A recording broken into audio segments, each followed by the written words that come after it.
떨어지면 땅구멍이 닫히고 보온을 위해 우리 몸의 아주 작은 근육들이 수축하면서 소름이 돋고 털이 곤두선다.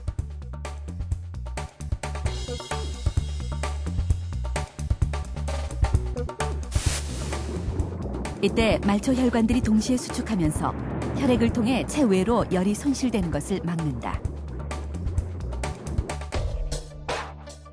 레이노이드 환자들의 경우 정상인에 비해 추위에 훨씬 취약하다. 따라서 온도가 조금만 낮아져도 말초 혈관들이 급격히 수축하고 손과 발의 온도가 빠르게 낮아지게 된다. 문제는 이런 레이노이드 환자들이 빠른 속도로 증가하고 있는 것이다.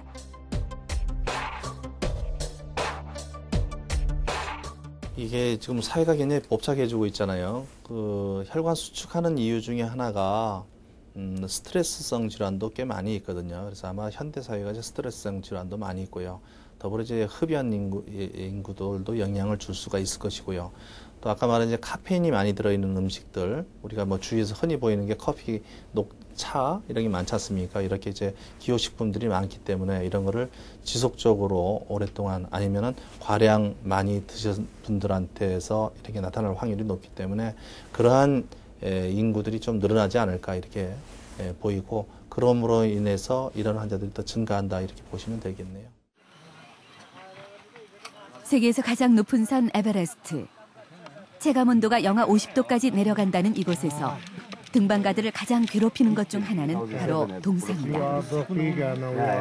동상 역시 극한의 외부 환경에 노출된 우리 몸이 스스로 체온을 유지하고 보호하기 위해 말초 혈관을 수축하면서 일어나게 되는 병리 현상 중 하나다.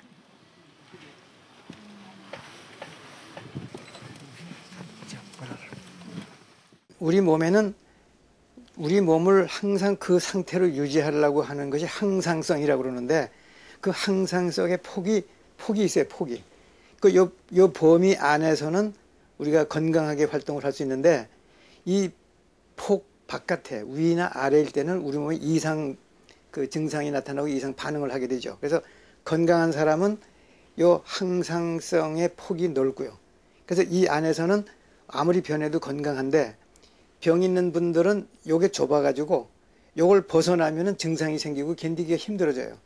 그래서 만성 질환이 있는 분들은 이 항상성의 폭이 좁기 때문에 쉽게 요걸 벗어나면서 우리에게 증상을 일으키면서 힘들다든가 뭐 열이 난다든가 차다든가 기운이 떨어진다든가 잠을 못 이룬다든가 하는 증상으로 나타나죠.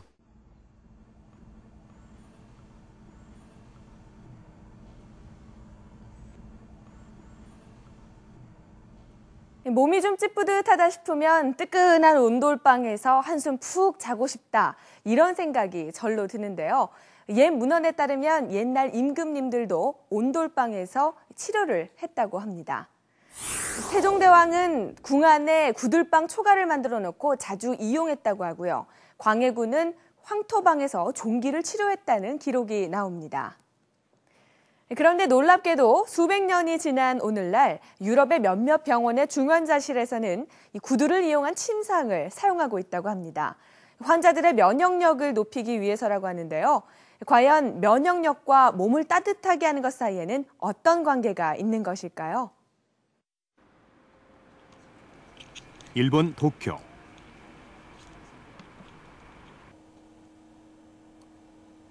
모로 씨가 욕조에 몸을 담그고 반신욕을 하고 있다.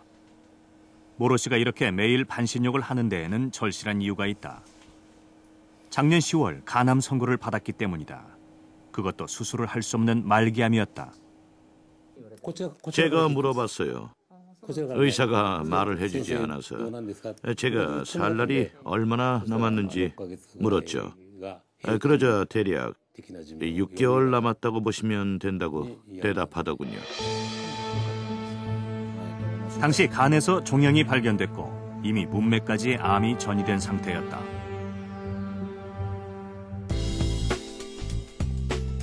(3개월) 전 모로 씨의 건강 상태는 수술이나 항암 치료가 불가능한 상태. 6개월의 시한부 선고를 받고 남은 시간 동안 최상의 컨디션을 유지하기 위해 조금은 특별한 치료를 시작했다. 몸을 따뜻하게 해서 몸 전체의 면역력을 높이는 자율신경 면역요법이 그것이다.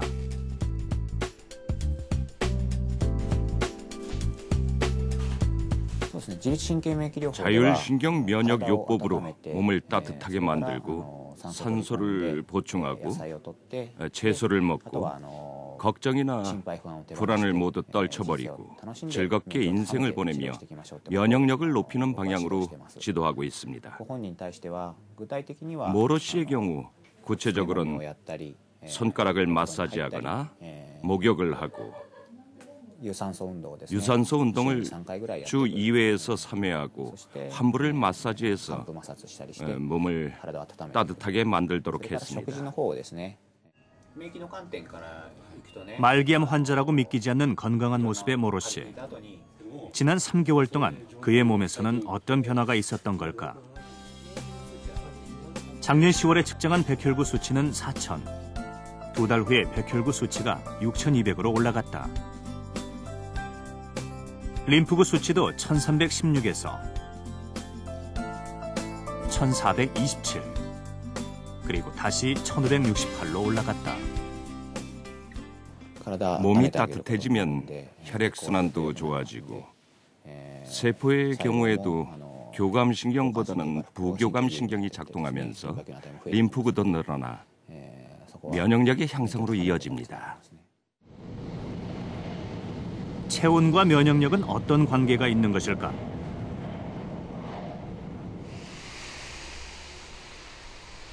니가타 대학원 의치학 종합연구소.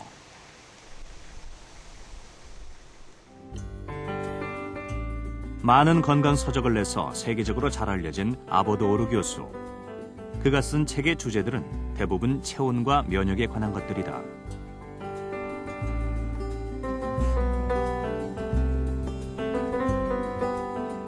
우리들이 감기에 걸리면 열이 나지 않습니까?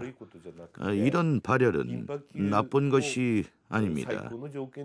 림프구가 내 몸을 최상의 조건으로 만드는데 도움을 주는 것이죠.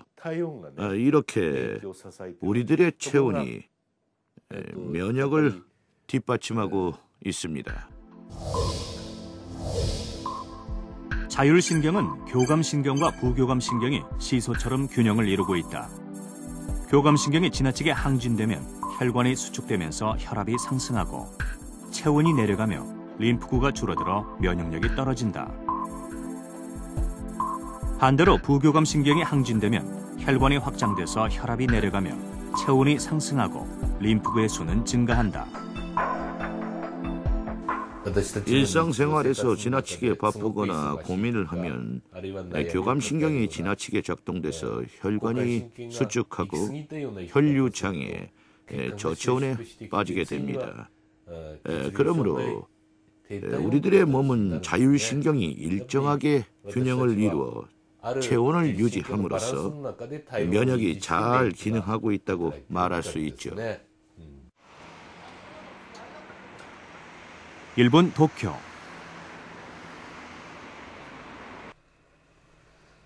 가족들을 위해 음식을 준비하는 지즈코 씨. 그녀는 항상 몸을 따뜻하게 유지하려고 노력한다. 따뜻한 음료를 마시죠. 다소 춥다고 느낄 때는 생강차를 마시고 평소에는 몸이 차지지 않게 노력해요. 발을 따뜻하게 하고 종아리에는 저녁이어서 춥기 때문에 지금은 양말을 2켤레나 신었어요. 병원에서 본 양말 위에 또 1켤레를 신었고요. 그리고 워머도 하고 있어요. 매일 43도의 물에서 반신욕을 한다는 지즈코 씨. 그녀가 체온에 이렇게 신경을 쓰게 된 데에는 특별한 이유가 있다. 5년 전 유방암에 걸려 한쪽 가슴을 절제했고 다시 2년 전 암이 간까지 전이된 것이 발견됐다. 수술이 불가능한 상황이었다. 예전에는 역까지 걸어가는 것도 고통스러웠어요. 가는 것만으로도 피로감을 느꼈어요. 그래서 집에만 있었고 외출은 엄두도 못 냈어요. 집안일을 조금만 해도 피곤해서 태반이 휴식 시간이었죠.